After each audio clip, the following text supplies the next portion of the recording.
इस वक्त की बड़ी खबर समाजवादी पार्टी ने लोकसभा चुनाव को लेकर पहली सूची जारी कर चुकी है, जिनमें 16 लोगों को लोकसभा प्रत्याशी बनाया गया है। लेकिन सबकी निगाहें लोकसभा वाराणसी सीट पर है।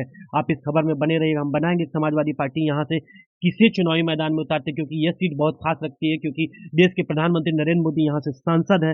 अब देखना ये एक समाजवादी पार्टी प्रधानमंत्री नरेंद्र मोदी के सामने किसे चुनावी मैदान में उतारती है, कौन प्रधानमंत्री के सामने ताल ठोकता है। लेकिन हम आपको सबसे बड़ी बात बता दें कि यहाँ से समाजवादी पार्टी ने वाराणसी लोकसभा सीट पर पूर्व मंत्री सुरेंद्र सिंह पटेल को प्रभारी नियुक्त किया है। प्रदेश कार्यालय लखनऊ में वाराणसी मिर्जापुर संसदीय क्षेत्र की जब बैठक कर रहे अखिलेश यादव ने सुरेंद्र सिंह पटेल को वाराणसी लोकसभा सीट का प्रभारी नियुक्त किया है आपका। और उन्होंने ये भी कहा, अगर यह सीट इंडिया गठबंधन के तहत वाराणसी क्षेत्र की सीट में समाजवादी पार्टी के खाते में जाती है तो यहाँ से पूर्व मंत्री सुरेंद्र सिंह पटेल प्रत्याशी होंगे। उसको जैसे सुरेंद्र सिंह पटेल का नाम आया तो सभी लोगों ने, सभी नेताओं ने सहमति जताई है।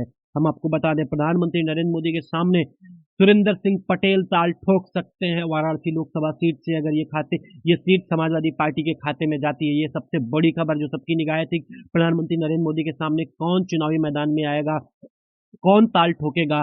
तो ये जैसे ही सुरेंद्र सिंह पटेल का नाम आता है, पूर्व मंत्री रहे हैं सुरेंद्र सिंह पटेल, और जनता में उनकी एक अच्छी पकड़ है, बनारस में एक अच्छी पकड़ है उनकी, और वहां से प्रत्याशी हो सकते हैं समाजवादी पार्टी की तरफ से।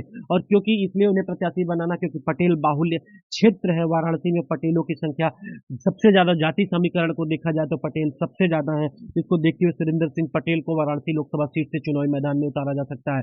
सुरेंद्र सिंह पटेल अब प्रधानमंत्री नरेंद्र मोदी के सामने ताल ठोक सकते हैं, क्योंकि उनको वाराणसी लोकसभा सीट का प्रभारी नियुक्त किया गया है। अब देखना यह है कि ये खाते समाजवादी इंडिया गठबंधन के तहत अगर समाजवादी पार्टी के खाते में जाती है तो प्रत्याशी सुरेंद्र सिंह पटेल होंगे, और जो प्रधानमंत्री नरेंद्र मोदी के सामने ताल ठोकेंगे। और अगर जाति समीकरण को देखा जाए तो पटेलों की संख्या सबसे ज्यादा है।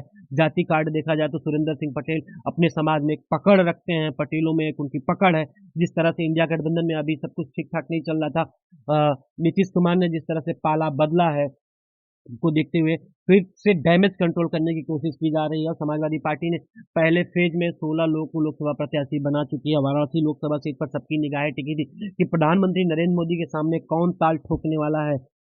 अखिलेश यादव ने बैठक करते हुए जैसे ही सुरेंद्र सिंह पटेल को प्रभारी नियुक्त किया और चुनाव लड़ाने की बात की, तो सभी नेताओं ने एक सुर में सहमति जताई है कि सुरेंद्र सिंह पटेल यहाँ से चुनावी मैदान में ठीक रहेंगे। वाराणसी लोकसभा सीट को लेकर अखिलेश यादव ने इशारा कर दिया है कि सुरेंद्र सिंह पटेल यहाँ के प्रभारी हैं, और इंडिया गठबंधन के तहत समाजवादी पार्टी के खाते में अगर ये सीट जाती है तो सुरेंद्र सिंह पटेल पूर्व मंत्री यहाँ से लोकसभा प्रत्याशी होंगे और प्रधानमंत्री नरेंद्र मोदी के सामने ताल ठोकेंगे।